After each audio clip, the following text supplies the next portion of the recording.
What's up guys? Welcome back again to another vlog. So ngayon nga guys, kung makikita nyo nga, dala natin yung ating mugs. So ngayon, bibili tayo ng gulong. Kanina wala akong mahanapan na nangkang AR1. Pero buti na lang may nakitaan ako sa marketplace sa Facebook. Kung hindi ko nakita yon, sana ikakabit natin ay yung katulad nun. Yun, dun sa ating pang pops and bang na sports truck dapat. Pinipilit ko na AR1 yung mapakabit dito. Ano pang hinihintay natin guys, pumunta na tayo ng Batangas City para kunin ang ating Nankang AR1. So guys, yung pagkukunan ko nga ng ating gulong na Nankang AR1 sa Batangas City. So yeah, let's go. Nandito na nga tayo guys sa Batangas sa MB Tire Supply. Yan, dami nilang mugs dito. At yan nga, ayun, kita ko na yung gusto kong gulong yon, Nankang na AR1. Yan. So hinihintay ko lang yung kachat ko. Baka may magustuhan kayong mugs dito guys. Promote na rin natin yung business ni Bossing. Yan. Pati dito may mga iba pang mugs dito. So pakita na rin natin. Yan. Yan mo, mga TE. Dami.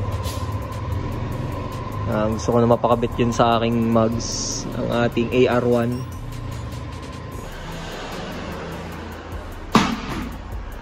Ito nga guys yung itsura ng AR1 sa malapitan, no? Kita nyo naman. Ganda ng raya nito. 80% red.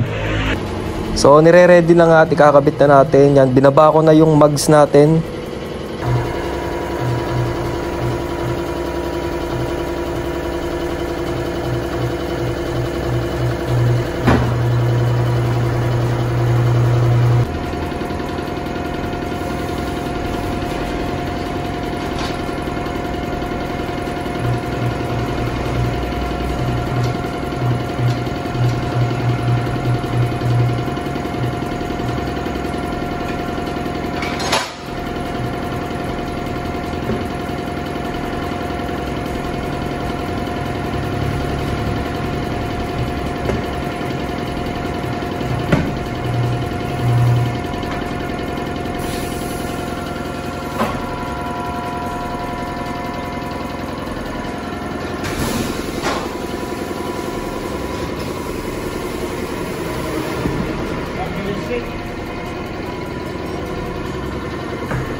Para in case pag ano, kahit rotation nyo, hindi kayo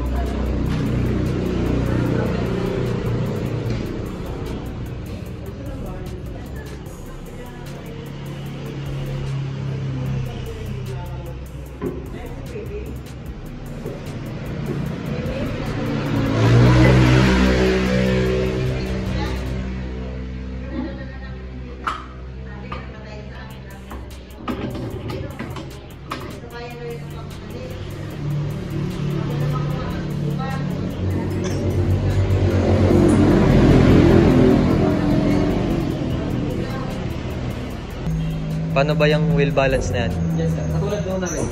Maglalagay po tayo sa outside ng 30 gramo po. Buti dito po.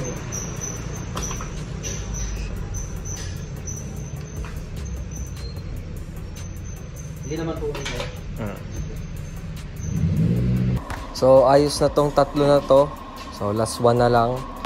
At may kakarga na natin sa likod ng Hilux natin. Bali yung hangin nga na napalagay dito is 30. Hindi ko sure kung yun yung dapat na hangin niya. Yan, nilalagay niya ni Kuya sa likod. Bali, lalagyan ko na lang siya ng tali mamaya kasi sa startol ako dadaan. Baka bawal ang walang tali dun. So guys, pauwi na nga ulit tayo sa Lipa. So yung total na binayaran ko dun sa gulong natin na Nankang AR1 ay 22,000. So malasalasa ang ating gulong. So yun, makakaulit tayo doon. Binigyan ko nga ng tip si Kuya kasi sobrang bait niya. Tapos ine-entertain niya ako. Tapos hindi talaga niya ginasgasan yung mugs ko. Buti na lang. Kasi yun talagang iniingatan ko. Pati ang mahal-mahal ng mugs na yun. Kaya syempre dapat walang gasgas yun. So yun. So, pauwi na nga tayo. Down na nga tayo dito sa amin. Aray ko. Yan ating mugs. Ito nga pala yung kay pinsan. So gigibayin nga to.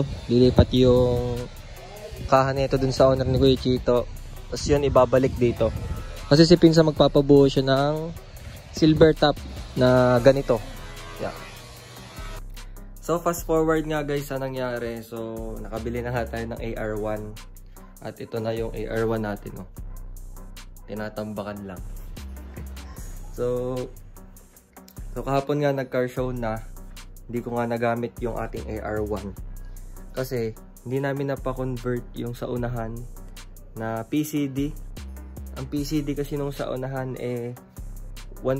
Alam namin 114 yun. Pero sabi ng daddy meron daw siyang pamalit doon na 100. So umasa ako. Tapos nagpapalit nga kami ng 100 din na PCD dun sa likod.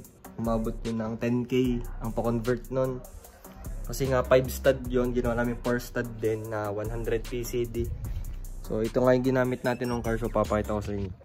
Ayoko munang i-reveal yung owner natin. Yung mugs na lang muna kasi pakita ko lang naman sa inyo yung mugs. Yan. So Raiden Hero nga yung nagamit natin sa car show. Tapos naka-Atara tayo. So wala siyang takip, gawa nga nito. Yan. Huwag natin i-reveal yung owner. Yung mugs na lang. Tamo.